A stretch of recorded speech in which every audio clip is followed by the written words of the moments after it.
పూరా లోకల్.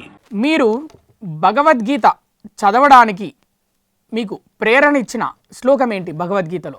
నమస్కారం అండి. ముందుగా పూరా లోకల్ స్టూడియోకి నా యొక్క నమస్కారాలు. అలాగే మీకు మరియు పూరా లోకల్ ఛానల్ని చూస్తున్న ప్రేక్షకులందరికీ కూడా 5161వ గీతా జయంతి శుభాకాంక్షలు తెలియజేస్తున్నాను. మిత్రులారా, ఎలాగైతే మీరు ప్రశ్న అడిగారో భగవద్గీత చదవడానికి మీకు ప్రేరణ ఏది కలిగించింది, భగవద్గీతకు దగ్గరగా ఎలా వచ్చారు మీరు అని మీ ప్రశ్న. అయితే ముందుగా నేను ఇస్లాం ధర్మాన్ని సంబంధించిన వ్యక్తిని, ఇస్లాం ధర్మాన్ని అనుసరించే ముస్లింని నేను. అయితే నేను ఖురాన్ గ్రంథాన్ని చదివేటప్పుడు ఖురాన్ గ్రంథంలో ఒక ఆయత్ ఉంటుంది. ఆ ఆయత్ని రిపీట్ చేయండి. వల్లదీన యుమినూన బిమా ఊజిల ఇలైక వమా ఊజిల మిన్ కబ్లిక్, బిమా ఊజిల ఇలైక వమా ఊజిల మిన్ కబ్లిక్. ఈ ఆయత్ ఖురాన్లో ఉంటుంది. ఈ ఆయత్ చదివిన తర్వాత నాకు ఒక విషయం అర్థమైంది. దేవుడు ఈ ఆయత్లో ఏం చెప్తున్నాడు అంటే, మీకు ఈ ఖురాన్ అవతరించక పూర్వము మేము ఇంకా ఎన్నో గ్రంథాలను అవతరింపజేశాము, ఆ గ్రంథాలలో కూడా సత్యము ఉంది అని అది ఖురాన్లోనే చెప్పబడింది. ఖురాన్ దానికి చూపిస్తుంది. ఖురాన్ చెప్తుంది, దీనికంటే పూర్వము ఎన్నో గ్రంథాలు అవతరింపజేశాము మేము, ఆ గ్రంథాల్లో కూడా సత్యము ఉంది అని సర్వసృష్టికర్తన దేవుడు ఖురాన్లో చెప్తున్నాడు. అయితే అక్కడ నాకు ఒక డౌట్ వచ్చింది. దీనికంటే పూర్వపు గ్రంథాలు అంటే ఏవి? అవి ఖచ్చితంగా ఆ గ్రంథాలు అయితే ఉంటాయి కదా, మరి ఆ గ్రంథాలు ఏవి అని నేను పరిశీలన చేస్తూ నాకు అర్థమైంది, ఈ భగవద్గీత, వేదాలు, ఉపనిషత్తులు, భగవద్గీత, బైబిల్, ఈ గ్రంథాలు కూడా దైవ గ్రంథాలే, వీటిలో కూడా సత్యాలు ఉన్నాయి అని నాకు అర్థమైంది. దాని తర్వాత ఖురాన్లో సత్యం లేదనుకుంటున్నారా? ఖురాన్లో సత్యం ఉంది. ఖురాన్ ఆ గ్రంథాలను ధృవీకరిస్తుంది.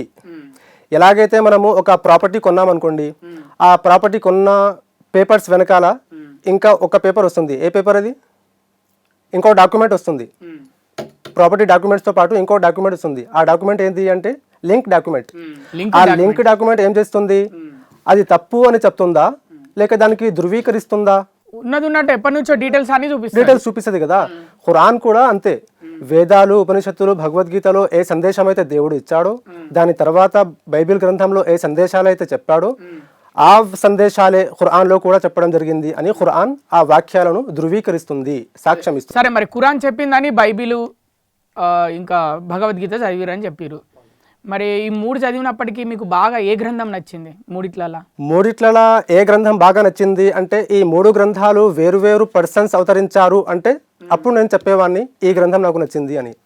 ఈ మూడు గ్రంథాలు కూడా అవతరించిన దేవుడు ఒక్కడే కాబట్టి మూడు గ్రంథాలు కూడా నాకు ఇష్టమే. ఒక్క గ్రంథం చెప్పండి, ఇట్లా చెప్తే కుదరదు, ఒప్పుకోరు.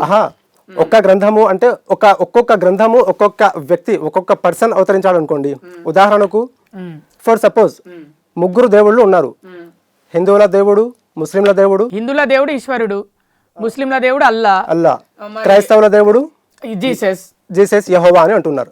ఓకే, ఈ ముగ్గురు దేవుళ్ళు అని మీరు అంటున్నారు, నేను చెప్పట్లేదు. ఈ విషయం కొంచెం అంటే మేము చెప్తున్నా కానీ మరి మీ ప్రకారం ఎవరు?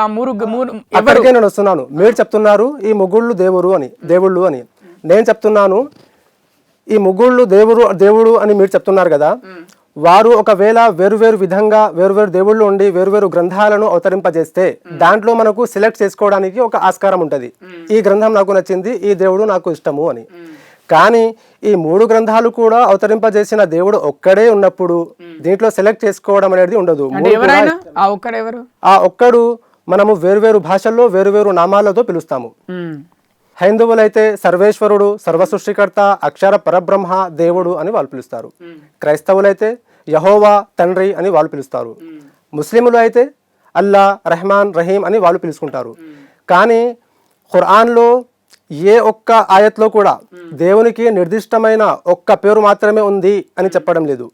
అలాగే వేదాల్లో కూడా దేవునికి కేవలం ఈ పేరుతో మాత్రమే పిలవండి అని చెప్పలేదు. మీరు ఎట్లా చెప్తున్నారంటే ఈ మూడు గ్రంథాలకి ఒకటే దేవుడు అని, అంటే ఏ మనిషిని కోసినా వచ్చేది రక్తమే అన్నట్టు మీరు చెప్తున్నారు. అంటే మీరు ఎగ్జాంపుల్ అదే తీసుకున్నారా?